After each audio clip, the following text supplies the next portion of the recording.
et de transformer. Donc l'enseignant, en fait, pour les attentes, ce que nous voulons devenir, ce que la société doit être, en réalité, tout part de l'école. Et au sein de l'école, du système, c'est l'enseignant. Donc lorsque le chef de l'État institue ce prix-là, ce grand prix du chef de l'État pour l'enseignant, il le fait à son nom propre, mais il le fait aussi au nom de l'État et de la nation sénégalaise.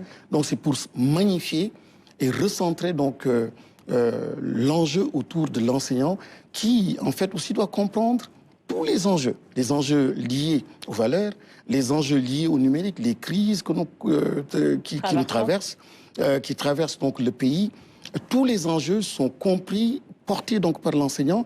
Il a les savoirs et les savoirs endogènes et les nouveaux savoirs. Donc il est vraiment au centre. Donc il doit être valorisé, motivé et que les regards changent.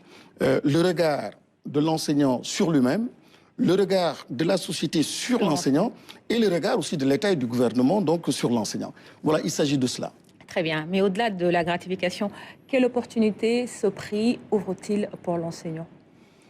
D'abord, la reconnaissance de toute une nation, de tout un pays pour dire que vous êtes important, vous êtes le pivot, vous êtes le modèle, vous êtes l'exemple. Si l'enseignant n'est pas magnifié, s'il n'est pas celui-là en fait qui doit être à la base de la transmission et de la transformation, il y a un problème. Déjà, cette reconnaissance-là va au-delà donc du matériel, des finances, etc.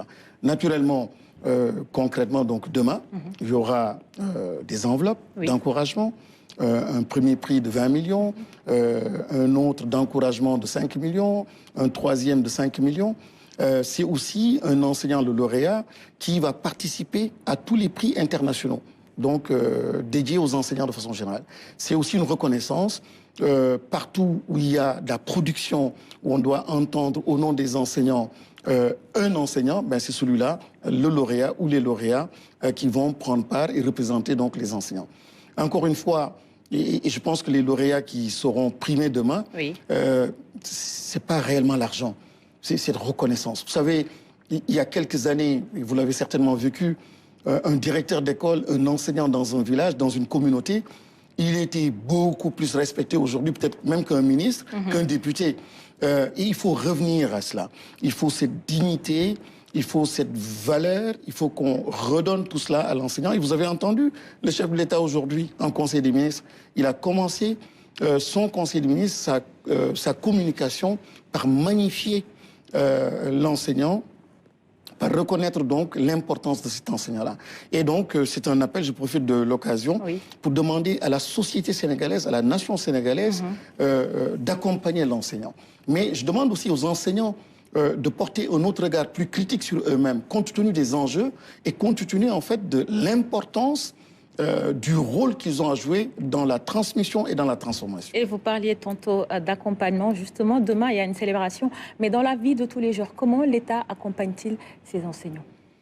L'État les accompagne. Un acte qui a été pris il n'y a pas longtemps par le gouvernement, ça a été le recrutement très spécial des enseignants. Et je fais remarquer que dans tous les secteurs, il n'y a pas encore eu de recrutement massif.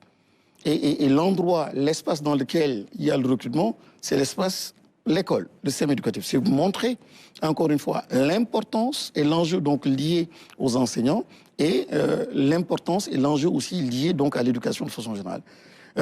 L'État les accompagne par justement ce type donc d'activité.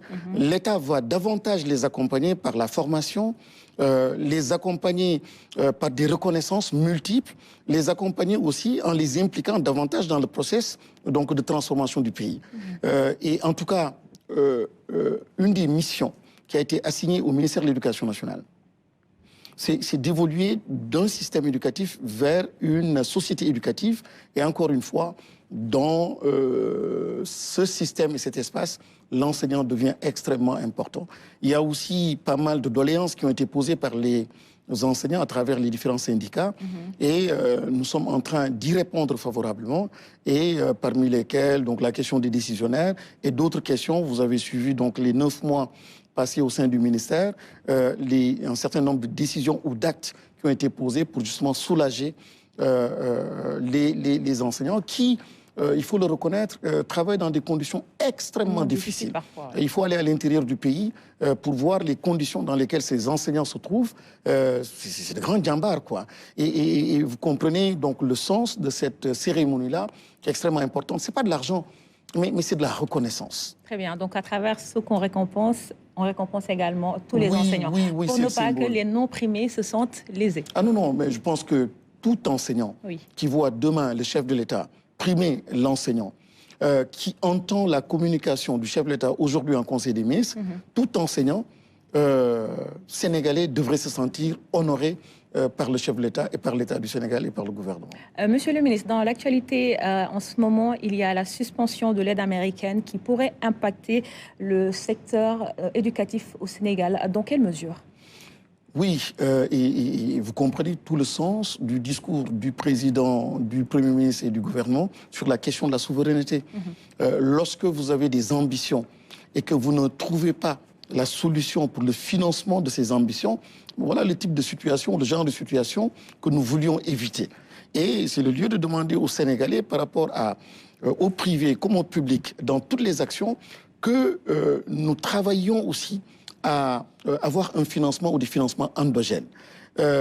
Pour parler de l'USAID, au sein du ministère de l'Éducation nationale, intervenait dans un domaine très précieux, le domaine des langues nationales.